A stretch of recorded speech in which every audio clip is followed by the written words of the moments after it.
What's going on, beer lovers? And thank you for joining me on another review on good quality craft beer. I am Charles from Beer Republic, and today we're headed over to Chico, California, and we are going to visit the Sierra Nevada Brewing, and we are going to review Sierra Nevada Brewing Old Chico Crystal Wheat, coming in at a 4.8 alcohol by volume, and this is considered an American wheat ale. Now, before I get into the episode, I want to thank my good friend Patrick. He recently went up to the brewery and he brought me back some brew. This one was amongst them, and apparently this beer it's not distributed to any stores, it's not distributed anywhere else. It's only available at the brewery and in Chico, or in the vicinity of the brewery. So I want to thank again my buddy Patrick for hooking me up with this. If it wasn't for him, this episode wouldn't be happening right now. So with that being said, let me crack this can open, pour it into that glass so I can let you know if it's a yay or nay on Sierra Nevada's Old Chico Crystal Wheat American Wheat Ale, coming in at a 4.8 alcohol by volume.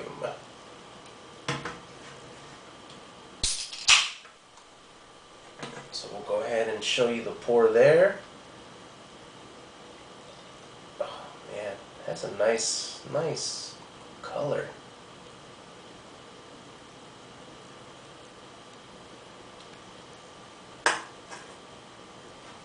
Look at the color there. Wow, that's so beautiful. It pours a very deep golden, I'd say like a yellowish, golden yellowish. It's very see-through. I mean, I can see everything right through it. Has lots of carbonation. As you can see right there, the bubbles are just racing up to the top. It poured I would say a 2-finger white head, eggshell head, and the bubbles are dissipating very slowly. As far as the lacing goes, it leaves a very nice light lacing on the cup. But let's get a nose. You know, it smells very fresh. It smells you can barely get the wheat. It has some floral notes in there, some grassy, you know, some of those grassy, earthy tones in there. You can definitely get just like a mild, zesty orange. It's not overpowering. I mean, it's a very subtle spice. You can also get, you know, a little bit of like a hint of a banana, maybe some pepper in there. But it kind of smells similar to like a Pilsner. It doesn't smell like a wheat beer. Yeah, very interesting. Very interesting. So let's get a taste. Salud.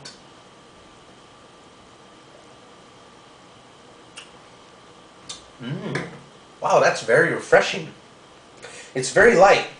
Right at the tip of the tongue, you get the wheat, but again, it's not overpowering. I'd say maybe some wheat, you know, like some oatmeal. Kind of tastes like you're eating some oatmeal. It doesn't leave a dry finish. It's very fresh. Again, you get some of those earthy notes in there. Some you know, some spice, a little bit of spice, some floral. You definitely get the banana. You definitely get the pepper in there. Wow, it's very interesting. I mean, this is the first time that I've ever had this beer. I didn't even know that Sierra Nevada had this, but it's very interesting as far as the taste goes. I mean, it's very well balanced. It's very fresh. It's very light. It's the kind of beer that makes you want to come back for another because of the fact that it's so refreshing.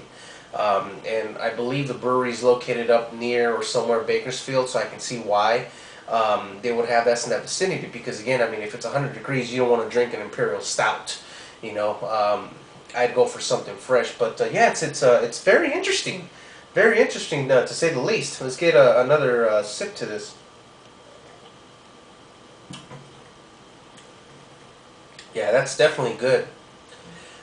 Yeah, it just reminds me of like a little bit of a Pilsner. I mean, after getting that second taste, I mean, all you really get is the wheat. Again, a little bit of floral, a little bit of that spice, but other than that, there's really nothing else to it. I mean, it leaves a light film. It doesn't dry the palate. I really honestly don't get anything else from this beer. Wow, that's very interesting. As far as the grading goes, because again, it's the first time I can't give it it's definitely not an A, because again, I only get a couple of flavors in there, but it's definitely not a very low grade. I'd probably give this you know what, I'm gonna give this a high C plus. Sierra Nevada makes great brews.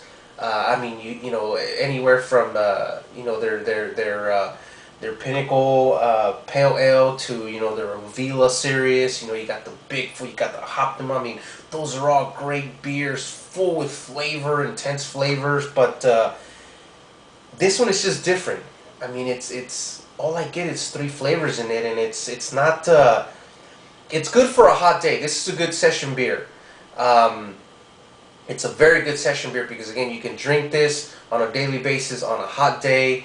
But I mean, other than that, it's just to me it doesn't cut it, because I love to taste flavors all around, coming from every angle, every direction, just pow pow pow hitting me. But again, this just didn't really do it for me. But definitely a good session beer. So if this is something you want to drink on a daily basis, you can absolutely do that. Good for the summer, good just to kick back. You know, if you're mowing the lawn, just good to kick back and have one of these. But other than that, I give this a high C plus. Other than that, that concludes the episode for today. Visit Sierra Nevada. Again, this is not available for distribution. You can only get this at the brewery and or around Chico. And I want to thank my buddy Patrick again. Thank you for hooking me up with this. If it wasn't for him, this beer review would not be going on right now. So with that being said, please subscribe to my channel. Again, thumbs up, thumbs down. Let me know what you think. Thank you for stopping by. That concludes the episode for tonight. And like always, you stay classy.